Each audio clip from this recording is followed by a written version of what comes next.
The trade deadline is less than 24 hours away, and your Twins have some very specific needs. So, in this Locked On Twins short, we're going to take a look at the 5 best hitters that would fit what the Twins need. This is Locked On Twins and a Locked On Twins quick hit.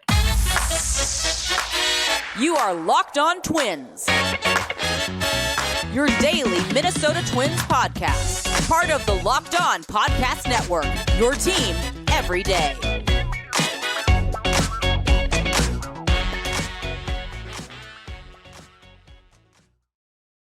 This Locked On Twins quick hit is brought to you by Gametime. You can snag the tickets without the stress with Gametime. Download the Gametime app, create an account, and use code LOCKEDONMLB for $20 off your first purchase. Terms apply. Again, create an account, redeem code LOCKEDONMLB for $20 off. Download Gametime today. Last minute tickets, lowest price guaranteed. If you want concert tickets, playoff tickets, sports tickets, whatever you want, you can find it there. And there's a lowest price guarantee, and you get back 110% of the difference if you can find a ticket in the same section and row for less someplace else. So again, Gametime app, create an account, and use code LOCKEDONMLB for $20 off your first purchase. Now, we are in the process here of power ranking the top 5 fits for the Twins on offense here as we come down the stretch to the trade deadline. Easy for me to say. So before we get to the Fab 5, here are a few that would have made the list if things were a little bit different. All right, so Randall Grichuk and CJ Cron were options, but were traded from the Rockies to the Angels earlier this week. Grichuk would have probably actually been number 1 on my list.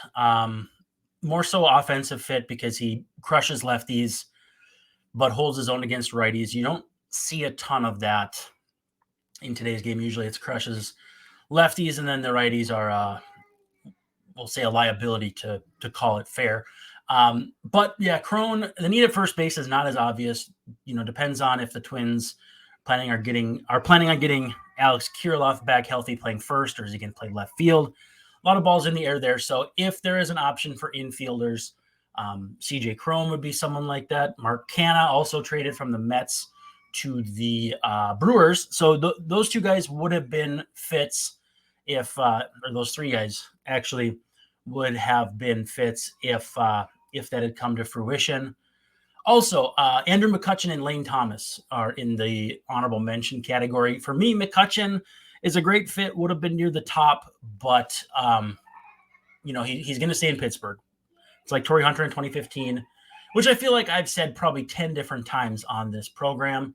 And then Thomas, I think, is just his price tag is going to be too high for the role he would fill on any team, let alone the Twins. Yes, he hits lefties. I've seen some pretty good defensive highlights of him, but in general, he's viewed as kind of a not great defensive outfielder. And so I think he's viewed as a starting caliber pre-arb player for the for what he's going to be bringing back in a trade. Now, even as we're recording, the trade market just continues to develop.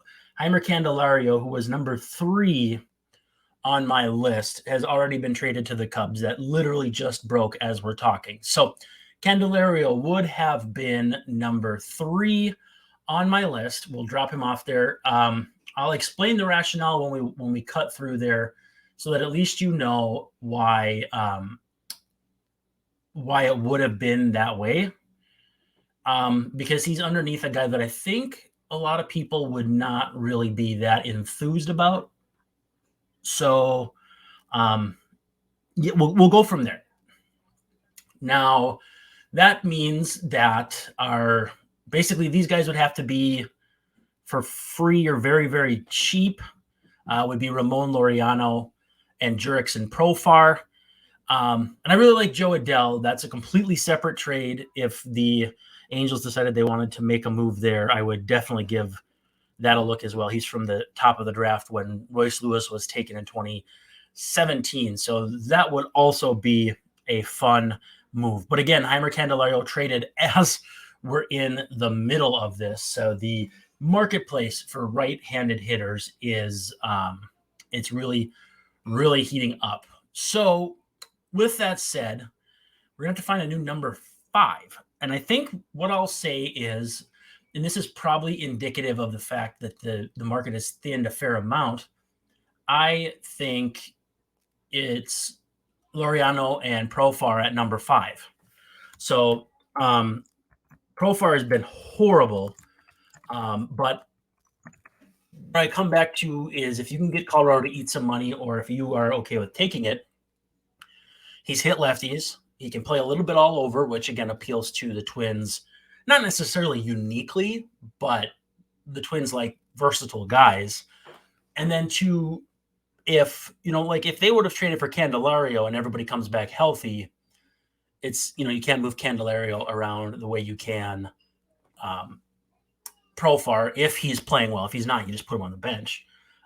So for me, Laureano and Profar. Ramon Laureano has also hit lefties. Pretty great defensive outfielder, at least has been in the past, and I think would probably come virtually free.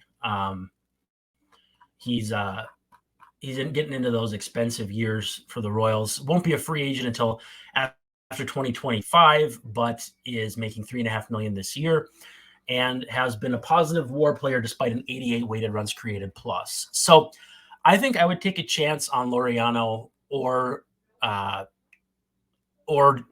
Jurickson Profar for number 5.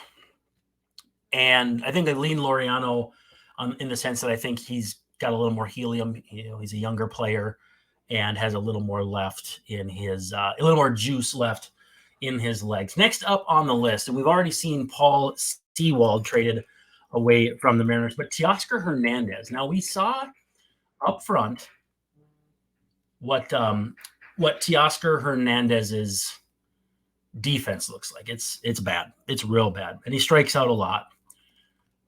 But he's making $14 million.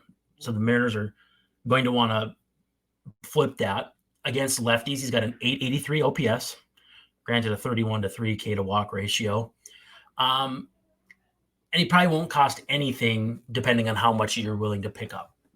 So again, if you can, people keep saying make these moves without taking away from the future. This is the exact way you do that. This is how you make those trades. And where Grichuk would have come into play for me again is right-handed hitter, hits lefties, but holds his own against righties. That puts him above Teoscar Hernandez for me.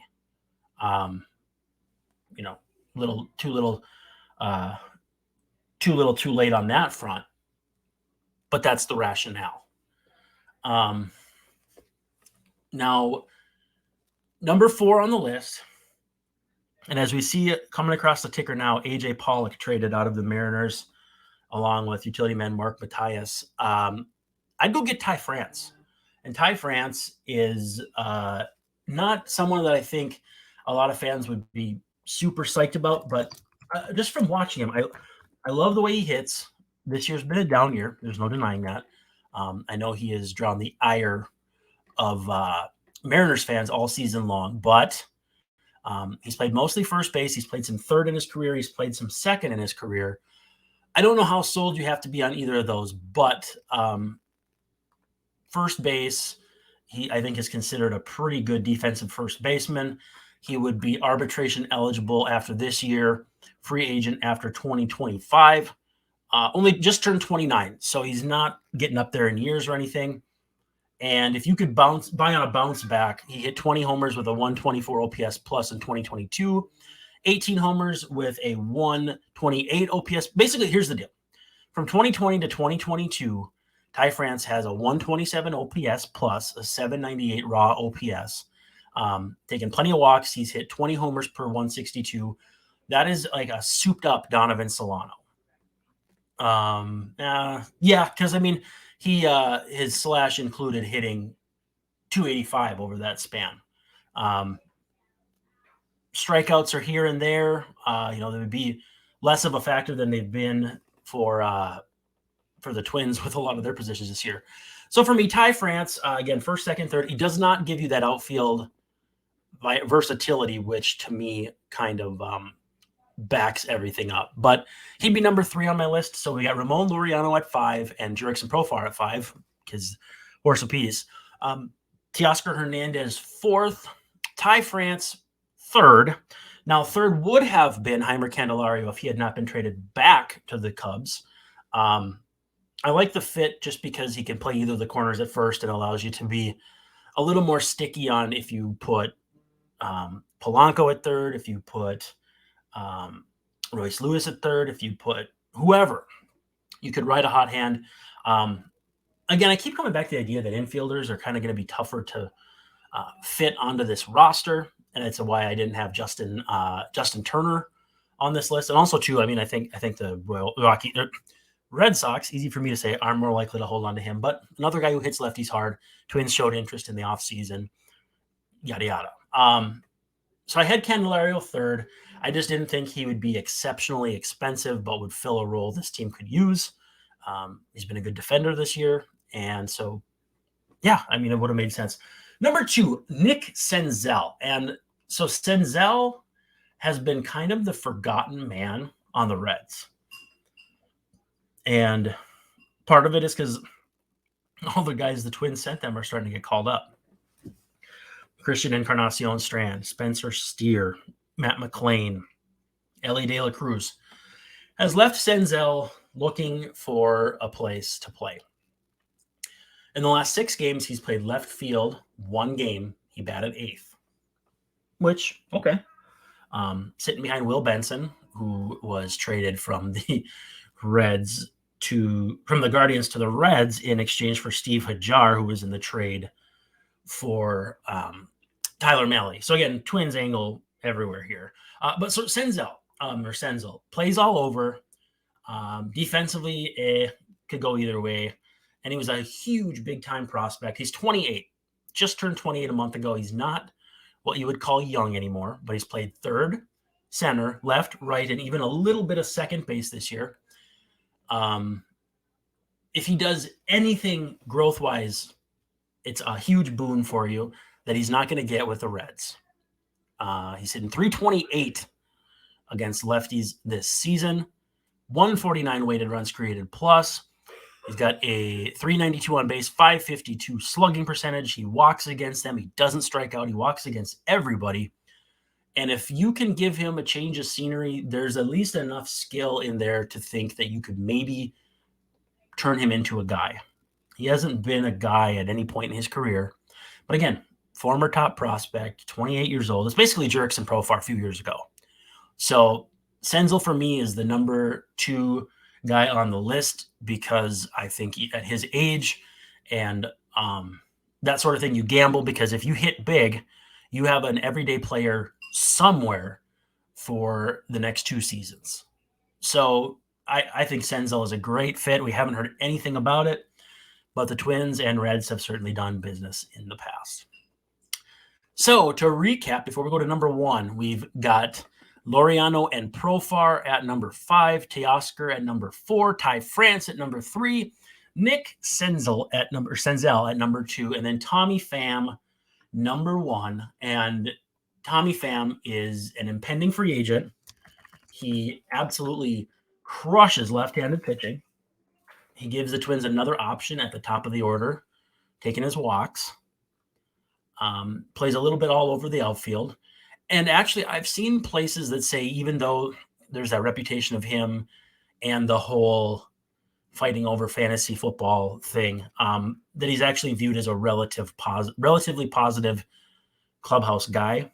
I can't substantiate that. I can't substantiate anything. But he hits righties, 871 OPS, and he hits lefties, and against righties, that OPS is still 786. So to me, that's like Grichuk with probably better defense. I'm not impressed by Grichuk's defense. Pham probably is not going to be that exciting either, but I just think as a rental package, Pham and Brooks Raley, we'll talk about Brooks Raley more in our next video. I think that might be just an easy, ready-made, this is how you do a trade deadline, is one fell swoop with Tommy Pham and Brooks Raley. But we'll talk to you about relievers in our next video, which will drop a little later tonight. Again, we're about 23 and a half hours from the trade deadline. And these were the 5 or 6 bats that we think would be the best fit as the deadline gets closer. Thanks for hanging out with us. This is Locked On Twins and the Locked On Twins Quick Hit.